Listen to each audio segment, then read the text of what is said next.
Kids park పాఠశాలలో కృష్ణాష్టమి వేడుకలు. నిజామాబాద్ జిల్లా సిరికొండ మండల కేంద్రంలో గల కిడ్స్ పార్క్ స్కూల్లో శనివారం శ్రీ కృష్ణాష్టమి వేడుకలు ఘనంగా నిర్వహించారు.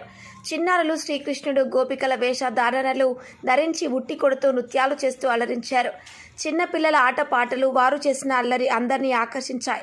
కరస్పాండెంట్ జాకీర్ హుస్సేన్ మాట్లాడుతూ ప్రతి పండుగకు సంబంధించి వాటి ప్రాముఖ్యత పిల్లలకు తెలిసేలా చేయడం చాలా సంతోషంగా ఉందని, మరియు విద్యార్థులతో పాటు మన యొక్క సంస్కృతి సాంప్రదాయాల గురించి తెలియచేయడం అవసరమన్నారు. కార్యక్రమంలో పాఠశాల ప్రిన్సిపల్ ఆసిఫ్, సిబ్బంది, విద్యార్థులు తదితరులు పాల్గొన్నారు. గణేష్ గౌడ్, దృశ్యం రిపోర్టర్, సిరికొండ.